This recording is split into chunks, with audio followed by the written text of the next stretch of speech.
This is the Dollemore Daily, and I'm Jesse Dollemore. You know, I almost started this video by saying that we are witnessing the radicalization of the Republican Party, but that would be wrong.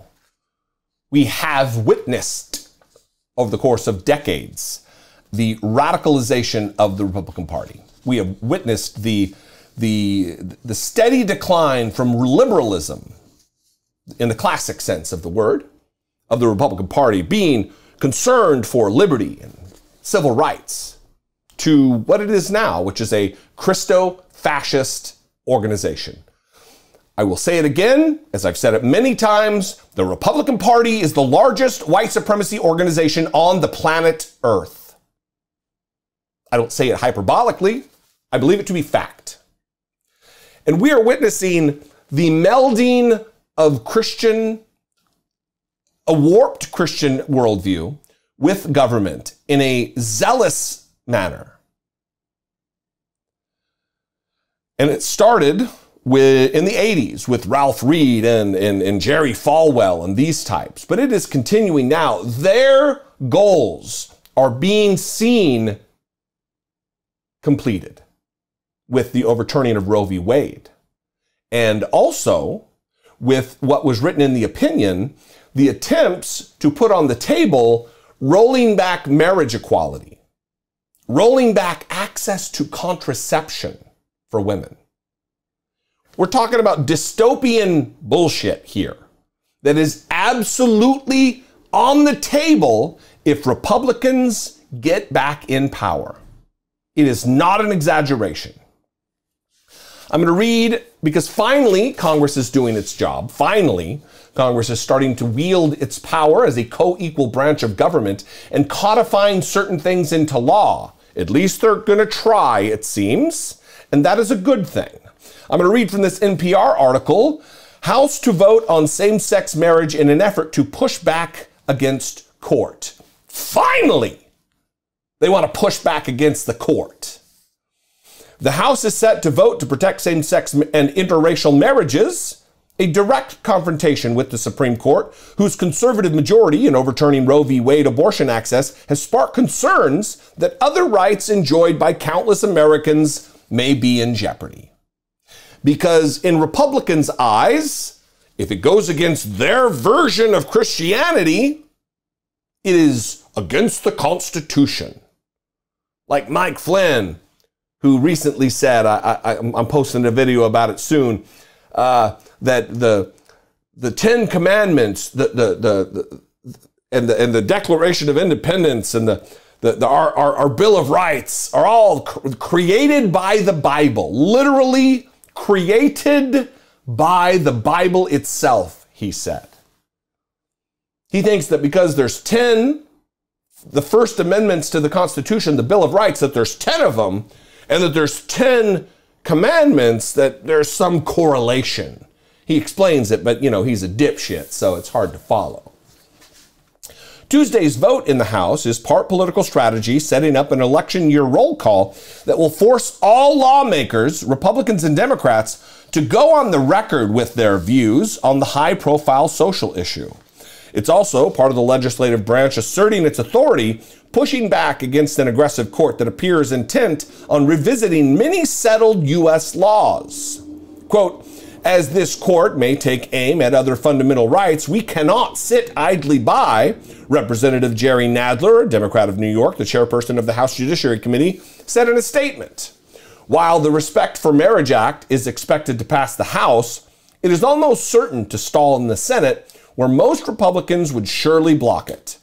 It's one of several bills, including those enshrining abortion access, that Democrats are pushing to confront the court's conservative majority. Another bill, guaranteeing access to contraceptive services, is set for a vote later this week.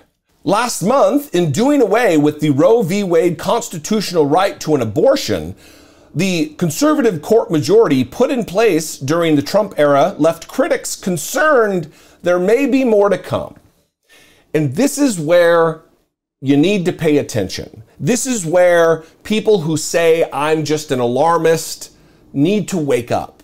Because the language in that opinion, authored chiefly by Alito, but other things that were written by Clarence Thomas, they lay out a roadmap for what they want to do, that it's not just abortion.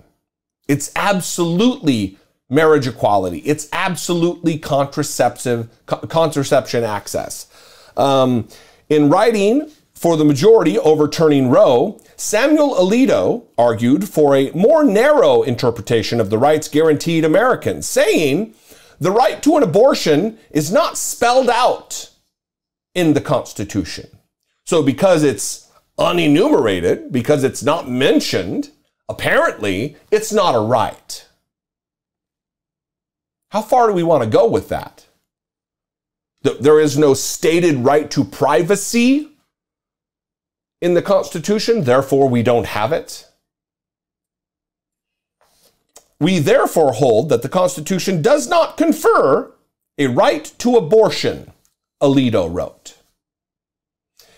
And more troubling, absolutely without a doubt more troubling, is what Clarence Thomas wrote. In a concurring opinion, conservative Justice Clarence Thomas went further, saying other rulings similar to Roe, including those around same-sex marriage and the right for couples to use contraception, should be reconsidered. Now, he of course did not mention interracial marriage because he is married to a white lady. So what's good for him is fine, but what other people, the kind of love and marriage that they find is not good because it's not his kind. I mean, it's classic Republican. Projecting. Gross. And we need to wake up to it because this is their objective. This is their goal. This is their stated goal. They have laid a roadmap for where they want to go. And it involves a completely different set of rules than this country has operated under for its entirety. They no longer want to recognize that Congress shall make no law respecting an establishment of religion. They want Christianity to be the established religion of the United States of America. That's what they want. And without your fighting back, they're gonna get what they want.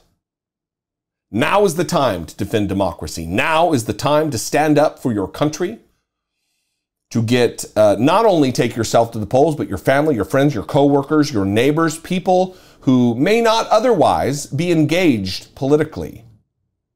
If you have family, it doesn't matter whether you know somebody or whether, oh, I've got a sister, so it's important to me. It should matter to you because you care about human rights. You care about civil rights, because if they can take the right of abortion away from women, what else do you think that they are capable of? And what's next? I'd love to know what you think. You can call, leave me a brief voicemail, 714-576-4054. You can absolutely email me daily at dollemore.com. Follow me on social media. I'm at Dollemore on Twitter, at Dollemore on TikTok, and at Dollemore on Instagram. Less communicative there, but it is what it is. If you appreciate what I do, if you think that I bring you some value on a day-to-day or week-to-week basis, please consider supporting my work, helping produce what I do, joining in the mission of this program to help save America. It is simple as that. And, you know, I think that we are in a position in this country today that people who do the job that I do should be supported, not just me. If it's somebody else out there, if it's Farron Cousins, if it's Waldorf, any of these people out there who are doing what I'm doing, if they bring you more value, support them. It is vitally, critically important. CNN's not going to save the democracy. It's just not going to happen. It's going to be independent purveyors of a faith in liberal democracy that's going to save us. I love you. I appreciate you very much. I'll see you next time. Until I do, be genuine. Take care of one another.